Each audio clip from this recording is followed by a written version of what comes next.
ছোট্ট সোনামণিরা, এখন আমরা শিখব 10টি গৃহপালিত পাখির নাম বাংলা ও ইংরেজিতে। চলো তাহলে শুরু করি। এটা হলো মুরগি। মুরগিকে ইংরেজিতে বলে হেন। হেন মানে মুরগি। মুরগি ডিম দেয়। এটা হলো হাঁস। হাঁসকে ইংরেজিতে বলে ডাক। ডাক মানে হাঁস। হাঁস পানিতে সাঁতার কাটে। এটা হলো তোতা পাখি। তোতা পাখিকে ইংরেজিতে বলে প্যারট। প্যারট মানে তোতা পাখি। তোতা কথা বলতে পারে। এটা হলো কবুতর। কবুতরকে ইংরেজিতে বলে পিজন। পিজন মানে কবুতর।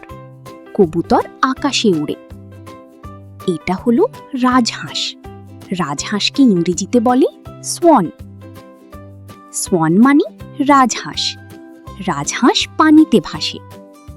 এটা হলো বাচ্চা মুরগি। বাচ্চা মুরগিকে ইংরেজিতে বলে চিক। চিক মানে মুরগির বাচ্চা। চিক ছোট ও নরম। এটা হলো টার্কি। টার্কিকে ইংরেজিতে বলে টার্কি। টার্কি মানে টার্কি পাখি। টার্কি বড় পাখি। এটা হলো ঘুঘু। ঘুঘুকে ইংরেজিতে বলে ডাভ। ডাভ মানে ঘুঘু। ঘুঘু শান্ত পাখি। এটা হলো ফ্লেমিঙ্গো। ফ্লেমিঙ্গোকে ইংরেজিতে বলে ফ্লেমিঙ্গো। ফ্লেমিঙ্গো মানে ফ্লেমিঙ্গো পাখি। ফ্লেমিঙ্গো এক পায়ে দাঁড়ায়।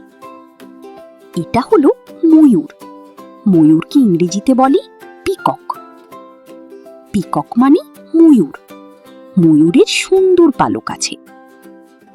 ভিডিওটি ভালো লাগলে লাইক, শেয়ার, সাবস্ক্রাইব করতে ভুলবে না।